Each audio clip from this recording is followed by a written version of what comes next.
Praise the Lord. കർത്താവിൻ്റെ ധന്യ തിരുനാമം വാഴ്ത്തപ്പെടുമാറാകട്ടെ. ഞാൻ ക്രിസ്തുവിൽ സ്നേഹിക്കുന്ന എല്ലാ ദൈവമക്കൾക്കും 7-ാം മാസത്തിൻ്റെ 5-ാമത്തെ പ്രഭാത വന്ദനം കൂടെ അറിയിക്കുന്നു. ലോകമെമ്പാടുമായിരുന്നു കൊണ്ട് ഈ പ്രഭാതവും ഈ വചന സന്ദേശം ശ്രവിക്കുന്ന എല്ലാ ദൈവദാസന്മാർക്കും വാത്സല്യ കുഞ്ഞുങ്ങൾക്കും എൻ്റെ ഹൃദയത്തിൻ്റെ ആഴമേറിയ സ്നേഹത്തെയും വന്ദനത്തെയും നന്ദിയും ഒപ്പം പ്രാർത്ഥനയും അറിയിക്കുന്നു. പ്രാർത്ഥനയോടുകൂടെ ഈ പ്രഭാതവും വചന സന്ദേശത്തിലേക്ക് നമുക്ക് പ്രവേശിക്കാം.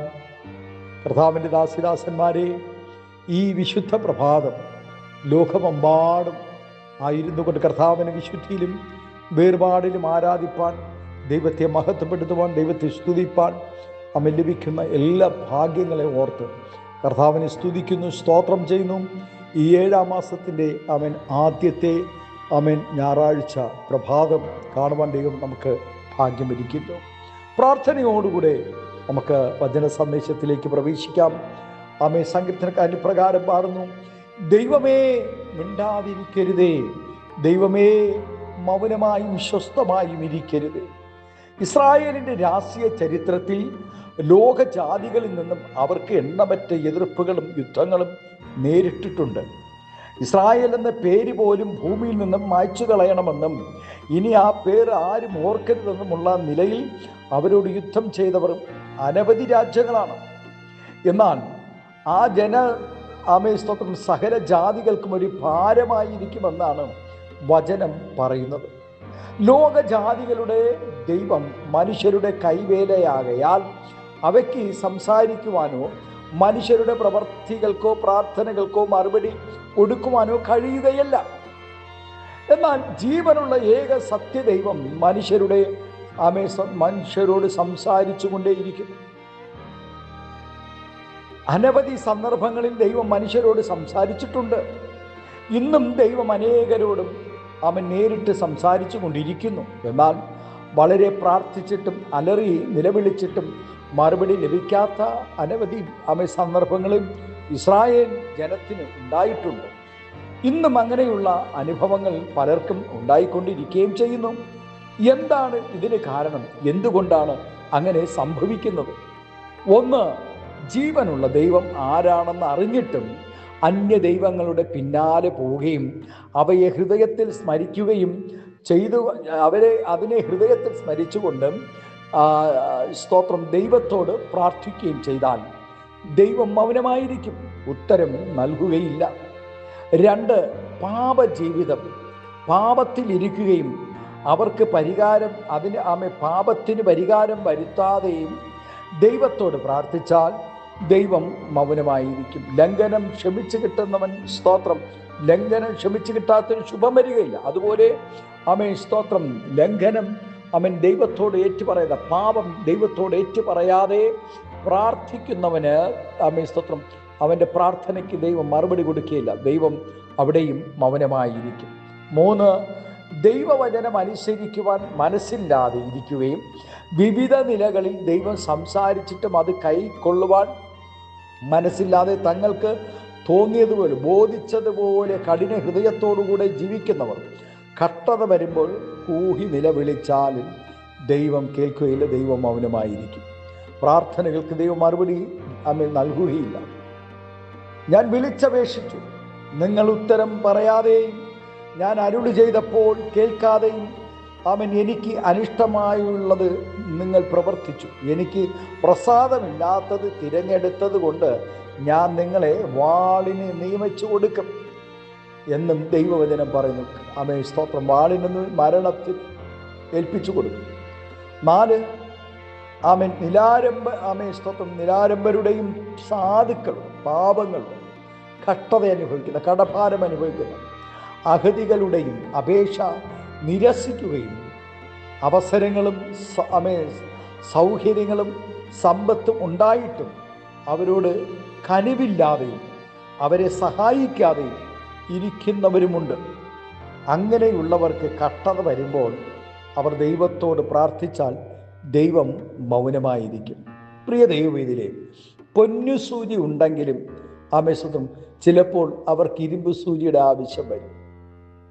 ഈ ലോകത്ത് ആവശ്യമില്ലാത്ത സഹായം മറ്റുള്ളവരുടെ സഹായമില്ലാതെ ആർക്കും ജീവിക്കാൻ കഴിയത്തില്ല. അതുകൊണ്ട് എളിയവന്റെ നിലവിളിക്ക് ചെവി പൊത്തി കളയുന്നവൻ ദൈവസന്നിധിയിൽ കൂകി നിലവിളിച്ചാലും ദൈവം ഉത്തരം തരികയില്ല. ദൈവം കൽപ്പിച്ചതനുസരിക്കാതിരിക്കുകയും രാജ്യം ഭരിക്കുന്നതിന് പകരം ദൈവത്തിൻ്റെ അഭിഷക്തനായ ദാവീദിനെ കൊല്ലുവാൻ അന്വേഷിച്ചുകൊണ്ട് ജീവിതകാലം മുഴുവനും അലഞ്ഞു തിരിഞ്ഞവനാണ് ഇസ്രായേലിലെ പ്രഥമ രാജാവായ ശൗൽ. ഒടുവിൽ ദൈവശബ്ദം കേൾക്കുവാൻ ദൈവത്തോട് നിലവിളിച്ചെങ്കിലും ദൈവം മൗനമായിരുന്നു.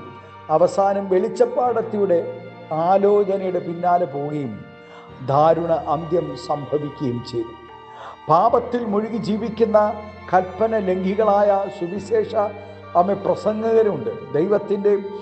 ദൈവം അവരുടെ വിഷയത്തിലും സ്തോത്രം. അവർ ചിന്തിക്കുന്നത് മൗനം ദൈവം പാപം ചെയ്യുവാനുള്ള സ്തോത്രം ചില ലൈസൻസ് ആയിട്ടാണ് സുവിശേഷ പ്രവർത്തനത്തെ അവർ കരുതുന്നത്. ദൈവം മൗനമായിരിക്കുന്നു. ദൈവം സ്തോത്രം എന്നെ ശിക്ഷിക്കുന്നില്ല, അതുകൊണ്ട് ഞാനിങ്ങനെ ജീവിക്കാം. വർഷം ഒരു കൺവെൻഷൻ നടത്താം, സ്തോത്രം ഒരു പ്രാർത്ഥന നടത്താം, ദശാംശം കൊടുക്കാം. ഇങ്ങനെയൊക്കെയുള്ള ചിന്തകളിൽ നടക്കുന്ന സുവിശേഷ പ്രവർത്തകരുണ്ട്. അവസരങ്ങൾ സ്തോത്രം ദൈവം ഇത്തരത്തിലുള്ളവരുടെ പ്രാർത്ഥനകൾക്ക് സ്തോത്രം ദൈവം മൗനമായിരിക്കും. ഇത് പാപം ചെയ്യുവാനുള്ള അവസരങ്ങളാണെന്ന് പറഞ്ഞ് വിനിയോഗിച്ചാൽ ജീവിതാന്ത്യത്തിൽ തകർന്നു പോകുവാനിടയാണ്. പ്രിയ ദൈവവേലി, പലരുടെയും ചിന്തകൾ, ഞാൻ ഇത്രയും പാപം ചെയ്തിട്ടും ദൈവം എന്നെ ശിക്ഷിച്ചില്ല, ദോഷമായിട്ട് ഇതുവരെയും എന്നോട് ചെയ്തിട്ടില്ല, വീടിന് വീട്, വാഹനത്തിന് വാഹനം, സമ്പത്തിന് സമ്പത്ത്, ബാങ്ക് ബാലൻസ്, ഇങ്ങനെ എല്ലാം എനിക്ക് സമൃദ്ധിയായി തന്നുകൊണ്ടിരിക്കുന്നത് കൊണ്ട് ഇങ്ങനെ പാപം ചെയ്യുവാൻ ഒരു ലൈസൻസ് ആയിട്ട് അവർ കണ്ടുകൊണ്ടിരിക്കുക. അവരുടെ ചിന്ത എങ്ങനെയാ? എന്നോട് ഇത് ചെയ്യുന്നില്ല ദൈവം. അങ്ങനെയുള്ള വിചാരത്തിൽ പിന്നെയും പാപം ചെയ്യുവാൻ ബമ്പൽ കൊണ്ടു നടക്കുക ഈ കൂട്ടർ. വചനം പറയുന്നു, ദൈവത്തെ മറക്കുന്നവരെ ഇത് ഓർത്തുകൊള്ളുവിൻ, അല്ലെങ്കിൽ ഞാൻ നിങ്ങളെ കീറിക്കളയും, വിടുവിപ്പാൻ ആരും ഉണ്ടാവുകയുമില്ല. ദൈവദാസന്മാർക്കെതിരായി സ്തോത്രം നിൽക്കുകയും ദൈവസഭയ്ക്കെതിരായി നിൽക്കുകയും ചെയ്യുന്നവർ കഷ്ടത വരുമ്പോൾ ദൈവത്തോട് കൂകി നിലവിളിച്ചാലും യാതൊരു പ്രയോജനം ഉണ്ടാകത്തില്ല. ദൈവം നിലവിളി കേൾക്കുകയില്ല, ദൈവം മൗനമായിരിക്കും. ആകയാൽ പ്രിയ ദൈവവേദിയിലെ നമ്മുടെ പ്രാർത്ഥനയുടെ മുന്നിൽ ദൈവം മൗനമായിരിക്കാതെ മറുപടി ലഭിക്കണമെങ്കിൽ ദൈവവചനം അനുസരിക്കുകയും വിശുദ്ധിയോടെ ജീവിക്കുകയും വേണം. അങ്ങനെയുള്ളവർക്ക് ദൈവം മൗനമായിരിക്കാതെ ഉത്തരം നൽകും എന്നുള്ളതിന് അനേകം ഉറപ്പുകൾ ദൈവവചനത്തിലുണ്ട്. ദൈവത്തിൻ്റെ ഓരോ മൗനതയുടെയും ഉദ്ദേശം നാം ഉടനെ അറിയുന്നില്ലെങ്കിലും കാലങ്ങൾ കഴിയുമ്പോൾ മാത്രമേ നമുക്കതിൻ്റെ പിന്നിലുള്ള ദൈവിക ഉദ്ദേശം നമുക്ക് വെളിപ്പെട്ട് വരികയുള്ളൂ. ആകയാൽ ദൈവത്തിൻ്റെ മൗനം ഇത് നന്മയ്ക്കായി, നന്മയുടെ കാരണങ്ങളായി തീരുമെന്നും സ്തോത്രം. ഹല്ലേലൂയ. ഒരു ദൈവ പൈതലിൻ്റെ നിലവിളിക്ക് ദൈവം മിണ്ടാതെ ഇരിക്കുകയില്ല, മൗനമായിരിക്കുകയില്ല. ഈ നാളുകളിൽ ദൈവം അത്ഭുതം ചെയ്യും. നിലവിളിയുടെ മറുപടികൾ കാണുക തന്നെ ചെയ്യും. പ്രിയ ദൈവ പൈതലേ, രോഗമാകട്ടെ, ഭാരമാകട്ടെ, കടഭാരമാകട്ടെ, ഭവനമില്ലാത്ത വിഷയങ്ങളാകട്ടെ, തലമുറകളെ ഓർത്തുള്ള ഭാരമാകട്ടെ, അവിടെ മാനസാന്തരമാകട്ടെ, മടങ്ങിവര ആകട്ടെ, ഏതൊക്കെ വിഷയങ്ങളിൽ കഴിഞ്ഞ നാളുകളിൽ, കഴിഞ്ഞ 6 മാസം നിലവിളിച്ച നിലവിളിയുടെ മറുപടി ദൈവം നൽകും. മൗനമായിരിക്കുന്ന ദൈവമല്ല, യേശു ജീവിക്കുന്ന ദൈവമാണ്, യേശു മറുപടി തരുന്ന ദൈവമാണ്.